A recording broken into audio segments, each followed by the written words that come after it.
গুপ্ত রাজনীতির মূল উদ্দেশ্যই হলো তারা হল দখল করবে, সাধারণ শিক্ষার্থী বেশি, ক্যাম্পাস দখল করবে, সাধারণ শিক্ষার্থী বেশি। কারা বট বাহিনী গড়ে তুলেছে, কারা বুয়েট, ঢাকা বিশ্ববিদ্যালয় সহ, রাজশাহী বিশ্ববিদ্যালয়, চট্টগ্রাম বিশ্ববিদ্যালয় সহ সকল শিক্ষা প্রতিষ্ঠানের সোশ্যাল মিডিয়ার প্ল্যাটফর্ম এই গুপ্তের বাহিনীর একটি ঐক্যবদ্ধ গোষ্ঠী তারা সরাসরি দখল করে রেখেছে। আমরা কি এগুলোর কথা বলতে পারবো না? আমি তো ওপেন বলছি, তারা বলুক যে এগুলোর সাথে তার সম্পৃক্ততা নেই। প্রায় 2 বছর হয়ে গেল তারা এগুলোর মাধ্যমে তারা প্রতিটি ক্যাম্পাসকে নিয়ন্ত্রণ করছে।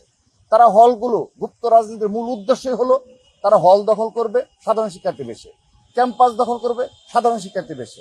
গুপ্ত রাজনীতির মূল উদ্দেশ্য হলো যে সকল শিক্ষা প্রতিষ্ঠানের যে সামাজিক যোগাযোগ মাধ্যমের যে প্ল্যাটফর্মগুলো সেগুলো তারা দখল করবে, বিরোধী পক্ষের চরিত্র হরণ করবে, কিন্তু সেগুলো তারা শিবির নামে আসবে না। তারা বলবে আমরা একটা সাধারণ শিক্ষার্থী, আমি তোমাকে দুটো গালি দিলাম।